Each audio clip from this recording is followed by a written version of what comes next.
Përshëndetje të gjithëve, mirë se vini në kanalin tim. Unë jam Angela. Sot jam në shtëpi vet sepse burim ka ikur për punë. Edhe thashtu ulem me ju gocat dhe çunat e mi dhe të flasëm për pronarët tuaj të këqij. Kemi folur për komshit të këqij, për vjera, për kunata, për njërën, për tjetrën, por jam me sigurt edhe nga eksperjenca ime që ka edhe shumë pronar të këqij aty jashtë. Edhe nuk më shgënjy, e vërteta është që dëgjova lloj historirash. Nuk kam marrë me vete telefonin tim, e kam lënë këtu.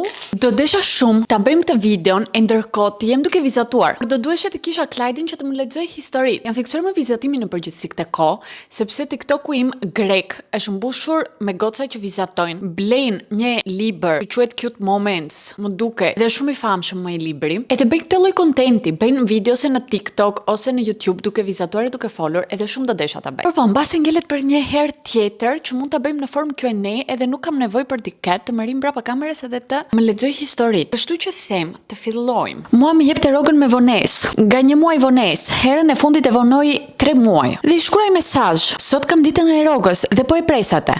Ai më merr në telefon duke më kërcënuar, si guxon ti të më kërkosh rrogën mua kur unë ty të kam dhënë të diellat pushim. Të ka dhënë diellat pushim. Të diellat pushim janë baraz me mosmarrje rroge, nuk e dinit juve këtë. Po kështu, e thot edhe ligji, vetë ligji, e keni të shkruar, kontrollojeni. Mbylla telefonin, mora gjërat e mia, ika në shtëpi dhe nuk u ktheva më. Por unë i bëja projekte të këtij zotërisë, le të themi. Dhe ai nuk më kishte dhënë kompjuter, kështu që punoja në kompjuterin tim personal. Domethënë, ai s'kishte ku ti merrte projektet që i duheshin për klientët. Mos i gjë arkitekte. Dhe në vend që të më jepte rrogën dhe të jepja unë projektet, më kërcënonte me mesazhe do të vi të shtëpia bla bla. Përfundoi dhe në polici dhe pa projekte. Rrogën ma dha by the way, mbas disa muajsh, po unë nga inati si ja dhash kur projektet e shumë mirë ber. Jam me ty shoqja ime. Një sekondë se po ha flokët e mia sot. Ta keni parasysh që ligji në këto raste është me ju. Mos keni frikë të kërkoni të drejtat tuaja. Domethënë, po tjetri ta vonon rrogën 1, 2, 3, 4 muaj. Mos mendoj që se ka probleme edhe do pres edhe pak. Po ka probleme, janë hallet e atit, biznesi është e atit personit, edhe është puna atit të zgjidh probleme, ti nga momenti që bëre punën tënde edhe harxove 8 orë, 9, 10, 12, ato që harxove edhe 3 jenë në ditë aty, në fund të muajit duhet të marrësh rrogën. Disa njerëz marrin rrogën një herë në javë ose një herë në 2 javë, varet si e keni bërë kontratën. Po keni bërë kontratë, se është edhe ky problemi pastaj. Edhe këto kërcënimet nuk arrit ta kuptoj. Lere që ti ke gjithë të drejtën e botës. Por edhe mos e kishe, kush je ti vëlla të më kërcënosh mua? Edhe për këtë mund të hysh në burg. Më ndodhte që na linin bakshish në parukeri dhe gjithmonë na i merrte shefja. Shefica ka shkruar këtu goca, nuk e di. Era parë që po e shoh këtë si fjalë. Derisa ja thash, mos mendoj që jemi budallënj, por po merr djersën tonë, nga unë e ke halal. Nga unë nuk do e kishte halal. Kush po më merr në telefon në këtë moment? Pronto? E nuk flas. Okej. Një njeri që punon në një vend e i lën bakshish, kudo që të jetë ajo, te një kafe, restorant, hotel, njërin tjetrit, personat ja kanë lënë atit që e shërbevi, edhe ato lek i shkojnë atit personit. Në fund të ditës ato janë edhe lek që janë pa faturë. Janë lek në të zezë. Pse ti fus në xhep shefica? Pastaj sa njeriu ulët mund të jesh që të vjedhësh bakshishin e njeriu tjetër. Domethënë, më duket shumë e ulët si gest, si gjë për të bërë. Shoqja ime ishte në një vend pune dhe një ditë të bukur shefi vet e ngacmon, abuzon seksualisht. Vajza i shkruan direkt pronares femër, gruas të këtij burrit që abuzovi, për të dhënë ndërheqje, duke i sqaruar që nuk i pëlqejnë kushtet të vendi i punës. Nuk donte që ta degeneronte sepse është edhe prind i 2 fëmijëve, plus që s'kishte fakte sepse ai fiku dhe kamera. Kur mori vesh që ajo kishte kërkuar dorëheqjen, i vajti tek puna dhe kërcënoi që kush je ti që le punën, se 3 muaj ke që po punon, që ti ikësh nga këtu të duhet të paktën 1 vit. Unë të vras ty familjen tënde. Shoqja ime i tha do ikë edhe pik, nuk deshin që t'i jepnin rrogën dhe sepse nuk dua ta zjas, punën e la, rrogën e mori dhe ai asgjë nuk i bëri.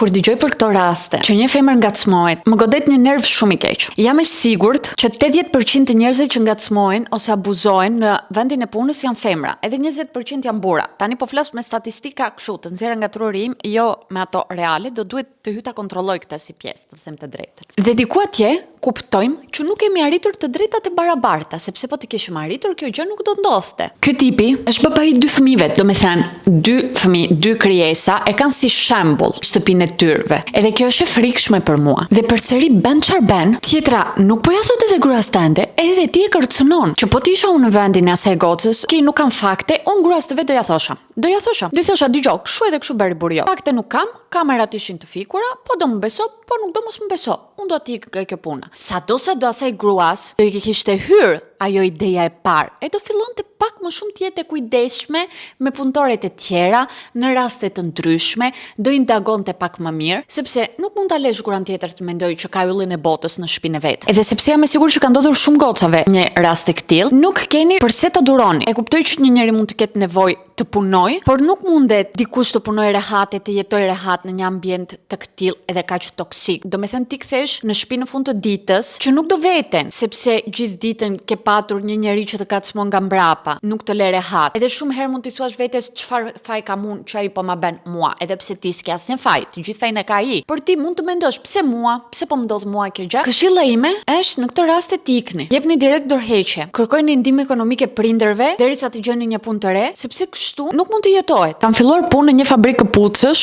në moshën 16 dhe kam punuar aty për 2 vite. Kam pasur një pronar shqiptar dhe shumë të keq. Punoja 2 orë për 2000 lekë të vjetra dhe beja punën në një buri. Punoja në një makinë të vështirë. Në 5 minutat e fundit ne duhet të pastroni makinat dhe unë këtë po beja kur në atë makineri duke pastruar më kap gishtin makineria dhe më pret shumë aq sa mund të shikoja koskën në ato momente. Thëras përgjegjësen dhe i them që e preva, ajo shkon te pronari dhe i tregon. Ai vjen dhe nuk pranonte të më çonte në spital se isha nën moshë dhe më jep një zgjedhje. Më thot, nëse donte të çoj, mos i thuaj se ku e preve gishtin. Dhe më tha jepi 2000 lekë mjekut. Unë isha shumë e vogël për të kuptuar hilen dhe më çon mekaniku, e mjekoj dhe të nesërmen më kap temperatura sepse hekuri që më kishte prerë ishte normal i ndryshkur dhe mua duhej të më bente tetanozin. Mungon e bukura pjesë e historisë. Kur kthej më vjen zoteria dhe më thot, e di ti që me këtë që ke bërë të pushoj nga puna. I thash, unë nuk e preva se e desha, por ishte aksident. E më tha që këtë herë po ta fal, por mend për herës tjetër. Mbas pak kohë e dash dorëheqje, pagesa ime ka qenë 180.000 lekë të vjetra dhe nga aty shkova në një vend tjetër me 300.000 lekë. Plus që puna që beja ishte dhe më e lehtë. Ti duhet ta kishe denoncuar, sepse nuk lejohet si fillim më duket të punosh në moshën 18 vjeç, të paktën këtu në Itali ashtu është. Besoj që edhe në Shqipëri një lloj është. Sa turp për ata njerëj, unë shpresoj të ekzistoj karma edhe t'ia kthej të gjitha këtu njerëzve. Unë uroj ky njeri të pësoj në jetë të njëjtat gjëra që ai ka bërë kundrejt punëtorëve të vet. Të njëjtat, jo më shumë, jo më pak, barabarta. Po ta kishe denoncuar do kishe përfituar lekë nga ky zotëria këtu. Mbase jo direkt, sepse edhe gjyqet duan 2, 3, 4, 5 vjet edhe të hik ajo qefi e të kaluar gjithë këtë procedurën, por gjithsesi ata meritonte. Ose një dorë dru të mirë. E nejse jemi kundra dhunës. Shpresoj atje ku jeta niti është shumë më mirë, e ti është shumë më rehat. Unë kur isha nga fundi i gjimnazit, se mbaj mend tani sa vjeç isha. Më duket sa po beja 18. Më gjeti tezja ime një punë që të shkoj të mbaj një fëmijë të vogël. Ishte një çun. Edhe kjo grua deshte të shkojë në një ishull të Greqi, sepse atje kishte prindrit edhe familjen e vet burrja saj, ishin pashkët, kështu që më morën edhe mua me veti që të mbaj fëmin aty te pushimet e tyre. Përveç se një drama, rruga derisa të shkojmë te ishulli, ishim me tragedë, mua më kishte zënë tragedja, ajo më kërkonte ta ndroj fëmin. Unë isha në një fazë që desha të nxjerr zorët e mia, nuk po duroja dot veten, po më merreshin mend, më ndimte koka. Një drama. Arrim atje, por rinim të shtëpia e vjerës të kësaj gruas. Kjo gruaja ishte mjaft le të them e egër si tip. Njerëzit e tjerë që ishin atje më mirëpritin, ishin të gjithë shumë të mirë me mua, më kishin sjellë edhe dhurata për pashkët e të gjitha. Po mbaj mend një skenë që unë kisha hyrë të lajm, kështu që fëmijën po e mbante ajo. Dhe kur dola nga banja, pas që kishin arritur në shtëpi njerëz, më duket ishte kunati i kësaj. Edhe kjo, rinte para kunatit me një rrobë nishan të shkurtër fare, që thuajse po i dukeshit të gjitha nga brenda. Ishte edhe pak si tip saten transparente. Edhe unë kisha turp në atë moment për ata, isha kshu, por ja kshu. Sa herë që ajo lëviste këmbë tut isha tani do i dal, tani do i dal. Ishte një nga sikletet më të mëdha që kam ndier unë për një njeri tjetër. Nuk përfundoi shumë mirë kjo, nuk më ngeli një eksperiencë mirë nga ajo java që vajtëm atje, sepse si ju thash ishte mjaft egër si njeri. Nuk kishte një komportament human, le të themi me mua. Edhe pse gjithë të tjerët të munduan shumë, ajo ishte pak trurime ka fshirë si histori. Nuk e mbaj mend mirë. Nuk e mbaj mend as fytyrën, t'ju them të drejtë. Punoja në një ishull sezon në Greqi, besoj e dini, po e them për ata që nuk e din, duke qenë që kemi shumë ishuj. Në behar shumë njerëz zgjedhin të ikën të punojnë sezon. Çfarë sezoni shkon e punon për 6 muaj në një ishull. Edhe atje supozohet që të ofrojnë një rrogë më të mirë, të ofrojnë vendin ku do flesh, të ofrojnë edhe ushqimin, mbase jo mëngjes drekdar, po mëngjesin e darkën ose mëngjesin e drekën. Por nga ana tjetër ka edhe shumë problematika sepse duhet të punosh shumë orë. Edhe në verë e kuptoni ka edhe shumë turizme edhe ka shumë lodhje si punë. Prandaj edhe të ofrojnë gjëra. Në një ishull thot që kam shumë afër edhe është shumë i dëgjuar. Fillova aty pasi bërë muhabet për rrogën dhe për oraret. Mirë e bukur gruaja e pronarit ka qenë shqiptare, kurse pronari vet nuk merreshe shumë me dyqanin, kështu që e kishte ajo në dorë. Që ditën e parë i thash për ensima. Ensimat janë sigurimet shoqërore. Më thoshin po, do rregullojmë, gjithsesi vazhdonin e paguanin ditë për ditë në lekë të zeza. Unë isha barista. Ajo shefja që ishte edhe kamariere, cillesh në një mënyrë shumë arrogante në të cilën unë ja kisha prerë, por prapa ajo vazhdonte. Të njëjtën sjellje kishte edhe me klientët, bërtiste, i shante. Unë bëja shumë gjëra të cilat nuk më takonin mua të bëja.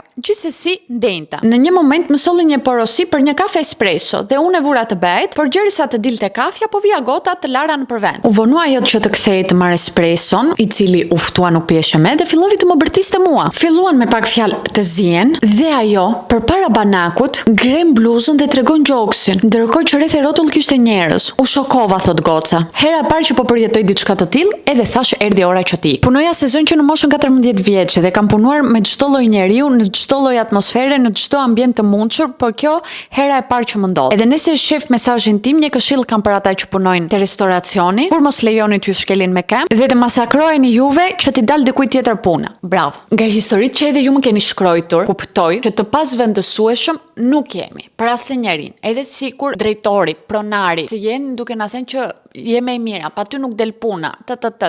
Kur ata t'ju doj qefi, juve ju heqën. Edhe gjejnë një person tjetër, kushërirën, motrën, gocën, çdo lloj njeriu. Të kemi parasysh që kur punojmë për një njeri tjetër, puna, biznesi është aty të njeriu tjetër, nuk e shijon. Kur punojmë për veten tonë, të masakrohemi. Okej, mund të punojmë edhe 20 orë në ditë, edhe 4 orë të flejmë, sepse duhet të dal puna. Por, po tjetri, nuk të paguan ty oraret që rin, lodhjet tua, nuk të respekton e njërin e tjetrën, mos e duro.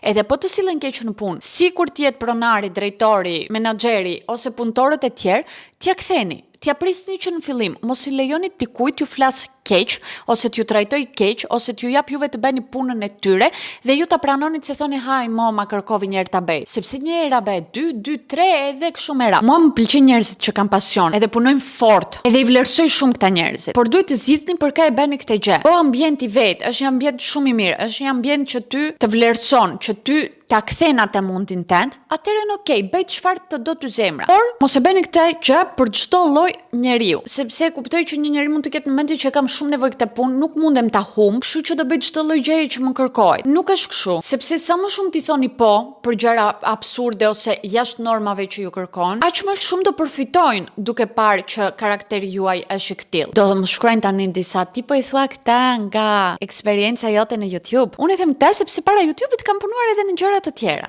Okej, faleminderit. Paraprakisht për juve do jam blat që po ju preste komentet. Punoja tek një familjar im. Nuk e di po do desha të punoj kurrë në jetën time për një njerëz që njoh. Me rrogë shumë të vogël, shpesh herë edhe me orë shtesë të cilat nuk i paguante asnjëherë. Shpesh herë edhe të dielave. Dhe më kulminantja ishte që kontributet pensionale nuk mi paguante mua, por vajzës së tij që ishte në Amerikë duke studiuar. Punoja unë ndërsa vajzës së tij i njihej eksperjenca e punës. Ishte aq buracak sa që nuk pati guxim të më thoshte vetë këtë, por e kuptova nga kontabilisti firmës. Prandaj sot jetoj në Perëndim dhe aty ku jetoj nuk më njihet diploma e Universitetit të Kosovës, por prap ndihem shumë herë më e vlerësuar në punë se sa kur punoja në vendin tim. Dhe kjo si histori ishte mjaft e trisht. Kur ta ka bërë ty ai familjari jot, imagjino çfarë i bën punonjësve të tjera që nuk i ka familjar. Ka lek të dërgoj gocën të studioj në Amerikë, por nuk ka buxhet që të paguaj ty kontributat e tuaja, t'ja paguaj edhe gocës të vet. Do t'ja paguaj, le t'ja paguaj edhe gocës të vet. Mundesh ta hapësh një fond për kontributat e tuaja, le t'jap një fond. Nuk besoj që një njeri që ka mjaftueshëm lekë të dërgoj në Amerikë nuk ka lekë për të hapur një fond. Dhe kam parë shumë raste ku sa më shumë lekë ka një njeri, aq më krenac është. Mami ime shpesh më thot kshu i kanë bërë lekët duke kursyer. Pa është tjetër të kursesh, edhe është tjetër kjo lloj situate. Më mpivën këmbët, pse po ria kështu kaqor? Nuk i ndjej këmbët e mia. Historia ime është kjo. Isha 18 vjeçë dhe kisha shumë dëshirë të provoja të filloj një punë që të fitoja pak para. Kështu s'do më duhej të lusja mamin dhe babin kur do doja të blej diçka sepse do kisha parën time. Mendoja unë. Harova që kam prindër shqiptar. Nëse, kjo histori tjetër. Jo, këtë histori desha shumë që të ma shkruash. Shumë desha të ma shkruash. Kisha nevojë për këtë histori. Të lutem shumë, mbaj edhe këtë histori ndjem sepse dua ta di. Fillova punën në një dyqan të kockël pranë shtëpisë ku jetoja. Jetoj në Gjermani dhe dyqani ku unë zgjodha të punoj ishin turq. Ky shefi dhe gruaja e tij e donin mjaft paren. Punova për 2 vite atje. Madje më manipuloi se neseve orë më shumë se sa më duheshin, ai parat plus do më jepte në dorë. Dhe unë si naive që isha dhe varfër, thash me njëherë po. Orët në të zezë mi paguante 6 euro, ndërkohë që paga minimale ishte 9 euro. Nuk isha e lumtur sepse me orët që punoja nuk bëja shumë para, por e kisha afër shtëpisë dhe s'po gjeja diçka tjetër më të mirë. Vendosa disi kështu të ri atje për 2 vjet. Derisa erdhi dita që ai dëshironte të ndryshonte komplet strukturën se si ishin të vendosura raftet. Fillimisht e bente këtë gjatë orarit që ishim të hapur. Paralel kishim të merreshim me kasën, me pjesën e mishit dhe pjesën e bukës. Maksimum në turn ishim 2 me 3 persona. E pa që nuk ja dilte dot me kohën të bente atë që dëshironte dhe tha,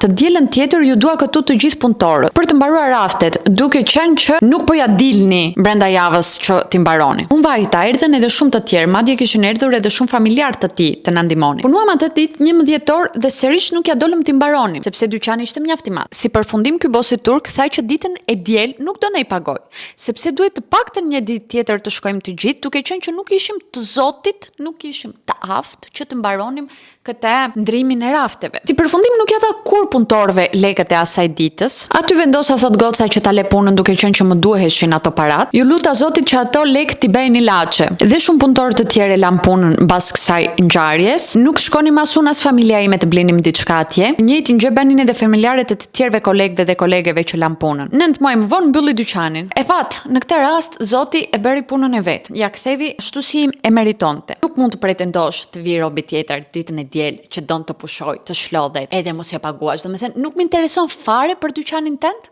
nuk më intereson fare për si do vëm raftkat, po don që të jem atje edhe të punoj, dua të më paguash. Biles brenda ditës. Edhe duke qenë që është diel, do duhet të më jepje edhe më shumë lekë. Domethënë, po minimumi ishte 9 euro, ti të më jepje 12 euro, duke qenë që unë lash rehatin time, shlodhjen time. Se një të shtunë një të diel ka robi, të hënën do filloj pra punë. Unë të dielën mund të kem të pastroj shtëpinë time, mund të kem një punë të tjera. Don që të jem aty për ty. Më paguaj. Plus që këta njerëzit që pretendojnë këtë gjëra nga putorët e tyre në fund të ditës jam e sigurt që ata nuk do e bëjnë për diçka tjetër, po do punonin. Jam e sigurt për këtë gjë. Sa shumë që përfitojnë. Sot kam stërvitur edhe krahët. E kam dhimbje të tmerrshme të gjitha muskulave. My muscles are getting bigger. E dini çfarë? Është edhe ora 7:30 edhe po më haj. Edhe sot në drek, mbasi u ktheva nga palestra, kisha të bëj një telefonat për punë. Edhe para se të bëj telefonatën kisha të dërgoj disa pako. Kisha të dërgoj edhe 2 maile urgjent. Kështu që nuk arrita të ha sa po u ktheva nga palestra. Kur mbylla unë telefonin që mbarova të gjitha punët, kishte vajtur ora thuajse 2, edhe unë normalisht haj në orën 12:20, 12:30 max. Hapun të filloj të gatuaj, por nuk kisha as pesto rosso që marr gjithmonë për makaronat, edhe makaronat janë opsioni Nikolaj që kam. Nuk kisha as vezë në shtëpi, nuk kisha as misht në shtëpi, nuk kisha asgjë në shtëpi. Edhe hëngra ca byreçka grek që kisha marrë te java greke Lidlit, por nuk desha ta haj atë. Kështu që nuk e hëngra as me kënaqësi, as nuk më shovi. Dhe tani është dark, edhe po më hajt, por po mendoj prapë ç'a do bëj, sepse unë vajta në supermarket, por nuk gjeta pesto rosso. Edhe mua më kishte thënë mendja që sot dua të ha makarona, të tipit tani. Mbase do bëj ndonjë pul, nuk e di. Por së fillim duhet të mbaroj këtë videon. Pa të haun. Mua më ka lënë një shije të keqe menaxheri i punës, se ishte firmë e madhe koreane që menaxhoi nga shqiptarët. Kush është kjo firma? E dini që po të më thoshit temra, e fillonim edhe nxirrni me emra këtu, do bëj shenami, do kishim mbyllur biznese me shumë mundësi sot. Isha shumë shoqe me të dashurën e menaxherit. Patëm një gricje me njëra tjetrën se unë u fejova dhe burrin tim sot që ka me një fëmijë, ajo i pëlqente. Ai ishte dashura e menaxherit, si pëlqente burrin tat. E pëlqente para se të bëhet e dashura e menaxherit, apo ndërkohë që ishte e dashura e menaxherit. Kështu që ajo punin aty u mundua të nëndante, duke shkruar atit SMS kulte mua. Futi edhe të dashurin, menaxheri, që më hiqte ditën e punës. Merrte letra të mëdha, shkruante gjëra ofenduese, ja tregonte të tjerëve. U mundova të flisja me drejtorin e madh, që të më ndëronte pozicion punës, por kjo edhe i dashuri vetë e kishin për qëllim të më nxinin jetën. Më mbanin me zor tek linja e tyre ku punoja, sepse ishim të ndarë në grupe, secili grup kishte drejtuesin e vet. Nga që më mërzit ajo si punë, ka fare nga aty e lash punën. Të gjithë kolegët më respektonin dhe kur ika më kanë thënë bëre gjën e duhur, nuk punoj me ata njerëz. Aty punoje 8 orë dhe 5 minutat e fundit të jepnin një fletë e staquanin fare ditën e punës. Si mundi të bëhet kjo gjë si fillim? Ço do të thënë ti japën një fletë dhe nuk ta quajnë orarin e punës. Si she vetë një çika nga ai grup të punoje si qen me 3 turne e përsëris të vlerësonin. Habitem në çdo rast dhe më shumë me gjërat që dëgjoj. Kur fillova këtë punë, isha e motivuar dhe e gatshme për sfida, por shpejt e kuptova se shefi im Arbeni nuk ishte thjesht i rrept, ai ishte abuziv, nuk nuk respektonte askënd dhe krijonte një atmosferë të tensionuar. Gjithçka u bë i qartë një ditë kur i kërkova një rritje page pas muajsh pune të palodhur. Ai më shikoi me një buzëqeshje të ftohtë dhe tha: "Disa gjëra nuk fitojnë vetëm me punë. Duhet të tregosh se sa i përkushtuar je." Po më vjen për të vjell vetëm që e imagjinoj se s'ken. Ishte i qartë çfarë nën kuptonte. Nuk e mendova dy herë, i dorëzova dorëheqjen dhe u largova me kokën lart. Askush nuk duhet të pranojë të trajtohet kështu as në punë dhe as në një vend tjetër. Sa i trisht ti jesh një gocë e re, një femër, një nen, një partnere, një punëtore e dikujt, edhe të duhet të kalosh këtë gjë. Ti tregosh tjetrit sa i përkushtuar je. Mua këto historitë më mërzisën thellë. Edhe diku aty kuptoj sa mirë bëj që vazhdoj edhe këmbgul me YouTube-in dhe nuk dal në botën reale. Është vetëm një mënyrë që të mbroj realitetin tim. Domethënë nuk është kështu kudo. Jam dakord, por me mesazhet që erdhën kam lexuar pafund raste të këtilla. Kam qenë 18 vjeç në punën time të parë si graphic designer. Pronari ishte super toksik, të përtiste kur t'i donte qefi. Mbaj mend që rija 2 turne të plota nga ora 8 e mëngjesit deri në orën 9 të darkës shumë herë. Një ditë pasi ndenja gjithë ditën në punë, Sarita në shtëpi më merr në telefon dhe për të shkuar sërish në punë. I thash që isha tepër e lodhur dhe Sarita në shtëpi. Jetoja jashtë qytetit dhe babi erdhi më mori me fugon. Nuk më intereson, tha, dua të jesh tani urgjent.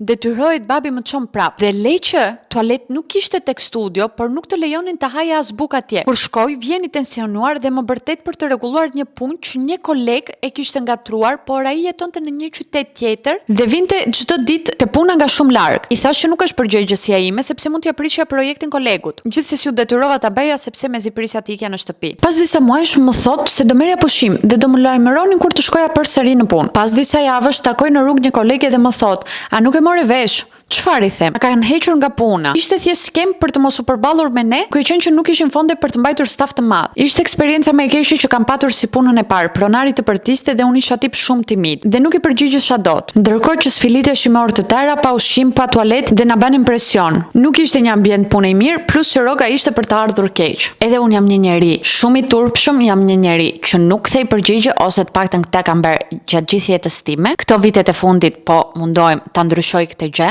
Edhe kam kuptuar që sa më përpara ti vën borders, ti vën disa rregulla e I thua tjetrit kujdes mos I te I kalo, aq më mirë është. Sa më e turpshme je dhe sa më e pranueshme je, aq më keq është. Për ty, sepse ata përfitojnë nga kjo gjë. Unë punoja tek një pastiçeri 5 vite dhe ngela shtatzan. Deri në muajin e 5 të shtatzanis nuk ju tregova asgjë sepse mendova se mos më hiqnin nga puna, duke qenë që desha të përfitoja raportin e lindjes. Sa po ju tregova, ata pa të drejtë më thanë që do punosh edhe këtë muaj edhe do ikësh. Më erdhi aq I nat sepse s'po ju lija asgjë mangut. Po punoja si gjithmonë dhe atëherën kur kisha më shumë nevojë më larguan dhe as nuk më ndihmuan për të përfituar raport. Edhe pse ju thash që do I paguaj vetë sigurimet për atë muaj që nuk do punoja. Kur kishin nevojë rinin si pula, na mbanin me të mira dhe kur s'ka nevojë më të hedhin poshtë. Më erdhën edhe pafund mesazhe me raste të ju gocave që keni ngelur shtatzani dhe sapo keni ngelur shtatzane ju kanë larguar nga puna. E ka fajin shteti jon, e ka fajin korrupsioni në Shqipëri, e ka fajin fakti që nuk ju vjen të firmosni kontrata sepse këtu në Itali po ke një kontratë indeterminato quhet, nuk munden ata edhe të duan të heqën nga puna, do duhet të japën shumë lekë që të heqën nga puna. Por në Shqipëri këto gjërat I lëm kështu. Nuk I bën kontroll asnjëri këtyre bizneseve, edhe ti bën kontroll këta biznese të shkojnë japën lekët policit I thënë haman mos ma ashtu se kështu se ashtu se kënde ande. Edhe e gjitha kjo gjë që bëjnë ata bjen në shpatullat e punëtorëve të thjeshtë. Do të thënë në shpatullat tuaja në fund të ditës. Po ti nuk ke një kontratë pune, dihet që ke humbur gjysmat e të drejtave të tua, sepse nuk mundesh të shkosh e të thuash ky nuk më paguan për shemb. Do thotë ai, jo, po ti nuk punon fare te unë, nuk ke kontratë me mua, si mundesh ti ta verifikosh që punon te unë? Por nga kuantiteti mesazheve që më arriti me goca që kur kanë ngelur shtatzan I kanë prezant nga puna, kuptoj që është normaliteti për ata. Akoma një fakt që tregon që nuk kemi arritur të drejta të barabarta. Jap se Angela gjithmonë në 8 mars kujton që nuk është dita e mamit, është dita e femrave. Kemi akoma punë, duhet akoma të ngrim zërin, duhet akoma të luftojmë, sepse nuk jemi të barabartë. Unë shpresoj të kemi qenë fokusuar gjatë gjithë kësaj videos. E shpresoj shumë se kam erë nglajtin edhe jam çoruar, nuk shoh asgjë, shoh pulla, kudo pulla shoh në këtë moment. Them diku këtu ta mbyll këtë videon sepse realisht po më hajt shumë. Shpresoj mos e dëgjuar barku im në kamera që bën kër. Po keni edhe histori të tjera, na I shkruani këtu në komente të lexojmë të gjithë bashkë, na ngrihen nervat të gjithë neve që do I lexojmë. Po mendoj mos bëjmë edhe një tjetër video me klientët më të këqij. Më shkruani po do ju interesonte edhe kjo. Edhe ne do shifemi si gjithmonë te video radhës. Mua!